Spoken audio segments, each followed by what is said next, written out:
아멘. 네, 오늘 말씀 제목은 간단합니다. 의인과 죄인이라는 말씀으로 제목으로 말씀을 나누고자 합니다. 네, 의인과 죄인, 여러분들에게 한 가지 질문을 하고 싶습니다. 저희는 의인인가요? 죄인인가요? 네, 의인이죠. 근데 또 죄인이기도 하죠. 죄인이기도 하죠. 이 굉장히 어려운 질문이에요. 제가 많은 사람들한테 일반적으로 물어보면 너는 의인이냐 죄인이냐 하면 사람들의 기본적인 반응이 나는 죄인이에요 라고 이야기를 많이 합니다.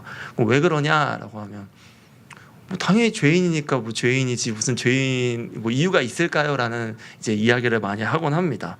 근데 저희는 일반적으로 생각을 할 때 의인과 죄인을 명확히 하면 이건 것 같아요. 의인이면서 죄인이고 죄인이면서 의인이다. 이게 좀 가장 올바른 표현인 것 같습니다. 그러면 하나님 나라의 백성들은 의인인가요? 죄인인가요? 의인이죠. 그럼 저희는 의인이죠. 근데 우리의 행동을 보면 또 죄인이죠. 이게 말이 지금 왔다 갔다 하는 겁니다. 그래서 이게 굉장히 모순적이에요. 역설적이고 약간 그런 느낌이 있는 게 의인과 죄인이라는 이야기입니다. 이 이중적인 삶 그리고 이 모순적인 것처럼 우리의 삶도 좀 이중적으로 많이 이제 바뀌게 됩니다. 하나님 앞에 의인으로 살아야 되는데 죄인처럼 살고요. 죄인이지 않으려고 수많은 노력을 하는데 또 난 죄인이에요 하면 하나님은 또 우리한테 의인이라고 하세요. 그러니까 이게 흔히 말하면 머리가 아파요. 의인이라고 하면 죄인이고 죄인이면 의인이고 이게 왔다 갔다 합니다. 이중적인 삶에서 우리 가운데 당연한 것 같아요. 죄인이었다 의인이었다 의인이었다 죄인이었다. 그러다 우리 안에 죄성이 있기 때문에 그런 것들이 계속 나타나는 것 같습니다. 하나님과 그 죄성이 하나님을 굉장히 멀어지게 만들죠. 저희 가운데 멀어지게 되면 자연스럽게 나오는 게 뭐냐, 머리가 뻣뻣해지죠. 겸손함이 사라지는 거죠. 교만함이 이제 자라게 됩니다. 그 이유가 뭐라고요? 우리가 죄인이기 때문입니다. 우리가 발버둥 치는 이유도 딱 하나예요. 뭐 때문에? 우리가 죄인이기 때문에. 죄인이니까 우리의 죄성이 있으니까 하나님 앞에 나아가려고 열심히 애쓰는 거예요. 뭐 예배 나오는 것뿐만 아니라 신앙생활의 모든 노력들도 다 우리가 노력하는 이유는 우리가 죄인이기 때문이에요. 이거는 변함이 없습니다. 그리고 이 성경에서도 굉장히 부단히 이렇게 노력하는 인물들이 나와요. 하나님 앞에 죄를 짓지 않으려고 부단히 노력을 해요. 근데 그러다 보니까 어떤 게 나오냐, 율법적이고 위선적인 게 또 나오죠. 그럼 우린 또 마음의 점검을 하죠. 우리가 율법 위선적인가? 고민하다가 아니야, 우리의 마음을 지키자라고 하는데 이게 또 마음을 지키려고 하면 위선적인 것 같고 이게 또 죄인의 습성이 또 나와요. 그러니까 이게 굉장히 어려운 문제가 계속적으로 왔다 갔다 하게 됩니다. 그래서 마음을 점검하려고 열심히 노력해요. 나는 외식하는 자가 아니야. 난 정말 전심으로 하고 있어. 근데 그게 또 안 되면 내 안에 그 각자의 기준들이 있는 것 같아요. 안 되면 또 죄책감에 빠집니다. 또 하나님 앞에 무너졌어. 어떡하지? 다시 바로 서야 돼. 그래, 난 죄인이야. 계속 이 반복되는 거예요. 이런 것들은 저도 그러고요. 수많은 기독교인들이 지금 이 상태를 계속 반복적으로 하는 것 같습니다. 이건 좋은 겁니까? 아니면 나쁜 겁니까? 뭐 좋고 나쁨의 문제는 좀 아닌 것 같아요. 왜냐하면 하나님 앞에 노력하고 그 마음이 좋은 거니까요. 근데 이게 안 좋게 반응할 때도 있고요, 좋게 반응할 때도 있습니다. 그래서 우리는 그 균형을 맞추는 게 너무너무 어려운 거죠. 하나님 앞에 노력하는 이유는요, 우리 안의 정체성이 우리는 죄인이라는 인식이 많기 때문이에요. 죄성이 있으니까, 나는 죄인이니까 바로바로 서야 된다라고 하는 거죠. 바울도 그랬고요. 저희 유명한 마틴 루터도 그렇고요. 이제 성 어거스틴이라는 위대한 교부도 동일했습니다. 열심히 노력했어요. 하나님 앞에 바로 서려고 열심히 노력하고 열심히 애썼어요. 왜 그러냐? 내가 죄인이라는 인식이 있기 때문에 열심히 애썼죠. 마틴 루터가 특별히 하나님 앞에 굉장히 애썼다라고 이야기를 하는 게 수도원에 들어가서 하나님 앞에 죄를 짓지 않으려고 열심히 기도하고 바로 서는데 늘 죄는 짓는 거예요.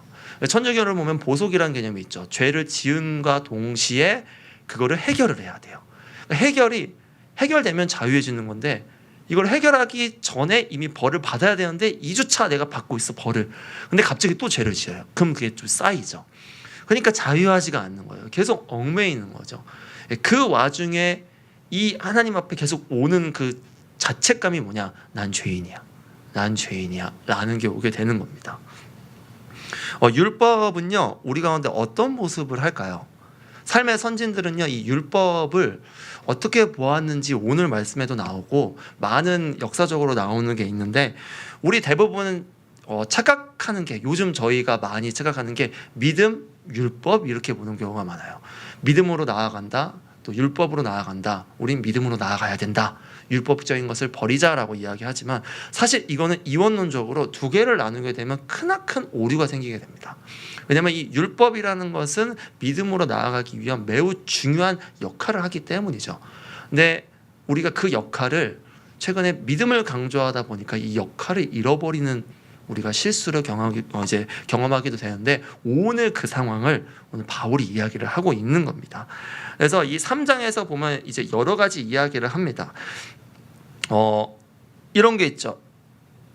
죄인이라는 인식만 가지면요, 하나님 앞에 열심히 율법으로 노력을 하게 되고요, 열심히 내 안에 노력들로 세워지게 되는데요, 내 안의 정체성이 의인이라는 정체성이 있으면 조금 달라집니다. 우리 안에 노력하는 게, 죄인이라는 정체성이 있을 때는요, 하나님 앞에 나아가야 돼요. 늘 바로 서려고 애써야 돼요. 부단히 노력해야 되는데, 의인이라는 정체성을 가지게 되는 순간은요, 우리 안에서 그런 얽매임이 사라지게 됩니다. 이게 굉장히 중요해요. 우리 그리스도인들에게 한번 점검하셔야 될 부분이 이겁니다. 우리는 물어봤을 때 의인입니다 라고 얘기하지만, 과연 의인의 정체성을 더 많이 가지고 살아가는지, 죄인의 정체성을 가지고 더 많이 살아가는지 한번 점검하셔야 된다는 거죠. 많은 기독교인들이 죄인인 정체성을 많이 갖고 살아요. 저도 그렇고요. 그러니까 회개하고 나아가는데, 어느 순간 이 의인의 정체성을 살려야 될 필요성이 있다는 것을 많이 느끼게 됩니다. 율법에서 자유해지는 의인의 정체성이 우리 가운데 필요한 겁니다. 우리는 알고 있습니다. 믿음으로 구원을 얻는다라는 것을 분명히 알고 있어요. 근데 여전히 율법으로 가요. 왜냐하면 믿음으로 은혜를 받은 자는요, 처음에 믿음으로, 은혜로 나는 의인이야, 나는 구원받았어, 하나님 앞에 행복한 삶을 지내는데, 그 성령의 약속, 성령의 은혜들이 떨어지는 순간 우린 다시 죄인의 정체성을 다시 가지고 옵니다. 그래서 난 죄인이야, 난 죄인이야 하게 되는 거죠. 그럼 이 의인의 정체성은 어떻게 올까요? 오직 딱 하나라고 하죠. 그게 믿음 그리고 성령으로밖에 오지 않기 때문에 우리가 안 되는 겁니다. 바울도 잘 알았기 때문에 오늘 본문에서 이야기를 하는데요, 하나님의 약속을 강조하면서 약속과 율법에 대해서 이야기합니다. 그래서 우리 15절부터 같이 읽어보면서 우리 말씀을 나누고자 합니다. 15절 같이 읽겠습니다. 시작.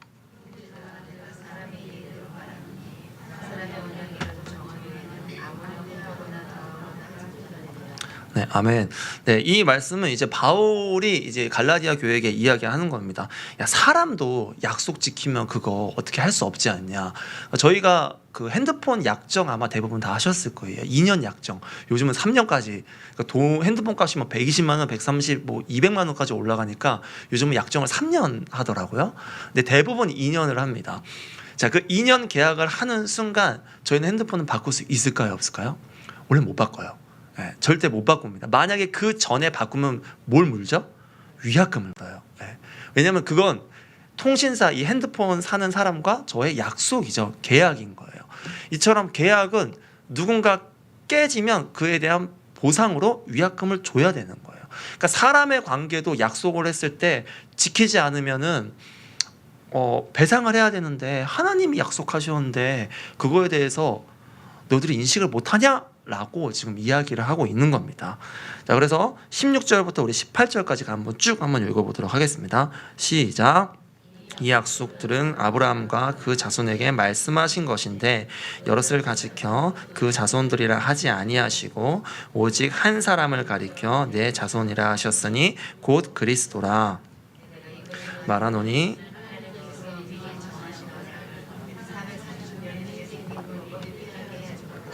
그 약속을 헛되게 하지 못하리라.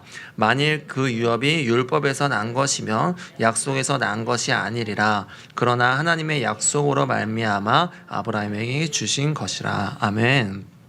자, 여기 16절에 보면 약속이라고 합니다. 그럼 이 약속이 도대체 어떤 약속일까요?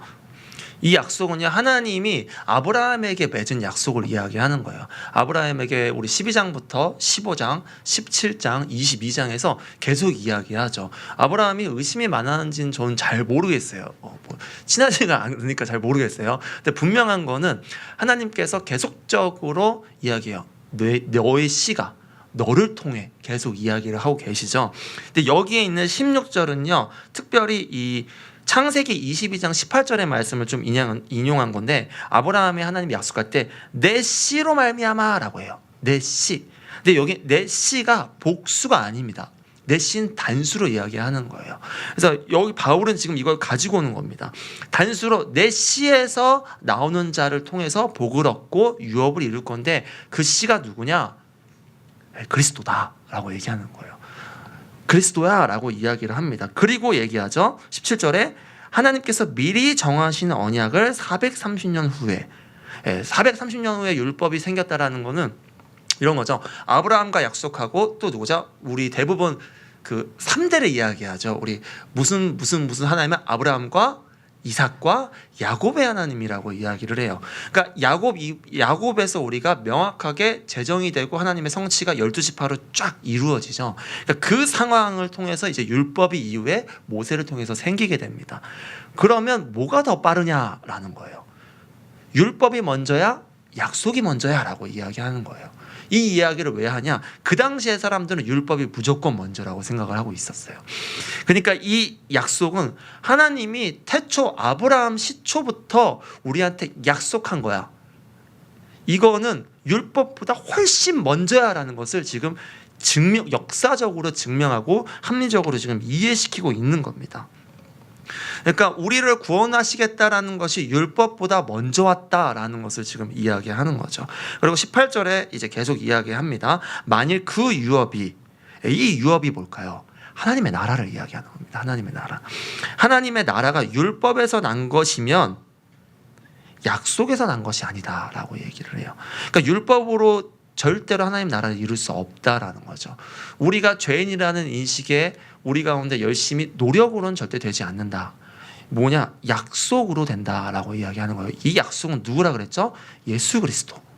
예수 그리스도가 우리를 구원하는 것만 된다라고 이야기하는 것입니다. 계속적으로 그렇게 이야기하면서, 그럼 우리가 근본적으로 우리가 태어날 때부터 죄인인가요? 우리가 잘 알아야 될 게, 우리는 만들어졌을 때부터 죄인은 아니었어요. 우리 의인이었어요. 우리는 아담이 처음에 죄가 없었기 때문에 의인으로 만들어졌으나, 죄가 들어오고 나서 죄인으로 너무 오래 살다 보니까 우리가 이제 의인으로 돌아가려고 하는데, 우리 원회복이라 그래요. 원래대로 회복하려는 건데 이미 죄성이 너무 스며들어 있으니까 안 되는 거죠. 그러니까 그 회복이 언제 되냐? 그 유업을 받는 예수 그리스도가 다시 임재할 때, 그때 우리가 이루어지는 것입니다. 그러니까 이 유업을 지금 이 맥락에서는 하나님의 나라의 개념으로 이야기를 하고 있는 것입니다. 그래서 여기서 이야기하는 건, 약속은 계속 중요해. 율법과 조금 다른 거야 라는 것을 계속 표현하고 있습니다. 그럼 우리 19절부터 20절까지 같이 한번 읽어보도록 하겠습니다. 시작. 그런즉 율법은 무엇이냐? 범법함으로 더하여진 것이라. 천사들을 통하여 한 중보자의 손으로 베푸신 것인데 약속하신 자손이 오시기까지 있을 것이라. 그 중보자는 한 편만 위한 자가 아니나 하나님은 한 분이시니라. 아멘.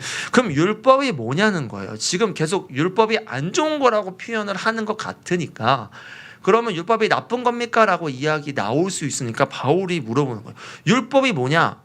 율법은 뭐라고 하죠? 범법함으로 더하여졌다고 하죠. 우리 안에서 나쁜 것이 아니라, 나쁜 게 아니에요. 율법은 의인이었던 우리가 죄인이 됨으로써, 죄인으로서 더 죄를 지을 수 있는 상황을 막기 위한 울타리 역할을 하는 거죠. 그 울타리 역할을 하기 위해서 만들어졌는데, 너희들은 왜 그게 계속 좋다고 하느냐라는 표현입니다. 또 더 나아가 이야기하죠. 자, 이 율법을 누가 세웠냐? 천사들을 통하여 한 중보자의 손이 베푸신 거래요. 여기서 이 중보자가 누구냐? 바로 하나님을 얘기하는 거예요. 근데 이상하죠? 베푸신 것인데 약속하신 자손이, 쭉쭉 이해하면 20절에 중보자는 한 편만 위한 자가 아니냐? 하나님은 한 분이시니라. 하나님과 인간 사이에 스스로 중보자가 되신다는 뜻이에요. 중보자로 서실 이유가 없는데 지금 중보자로 서셔서 율법이라는 은혜를 우리한테 베풀어 주신 거죠. 이 범법을 짓지 말라라고 하나님이 우리에게 주신 거라는 겁니다. 그러니까 죄인이라는 정체성은요, 율법을 강화시키고요, 더 집착하게 만들어요. 그래서 우리가 죄인이라는 정체성을 조금 버리는 연습이 필요합니다. 왜냐하면 의인이기 때문이에요. 우리가 믿음으로 의인을 받았는데 계속 죄인의 정체성을 갖고 있으면 율법에 치중하게 됩니다. 모든 상황이 그렇게 되는 겁니다. 그래서 예수 그리스도가 오시기 전까지의 역할이 율법인 거죠. 근데 20절 이후에 지금 계속적으로 더 자세히 설명을 합니다. 20절 이후죠. 같이 한번 읽어보도록 하겠습니다. 우리 21절, 21절부터 몇 절까지? 21절부터 24절까지 한번 읽어보도록 하겠습니다. 시작.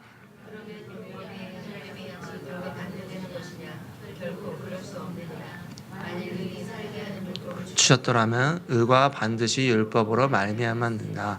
그러나 성경의 모든 것을 죄 아래에 가두었으니 이는 예수 그리스도를 믿음으로 말미암는 약속을 믿는 자에게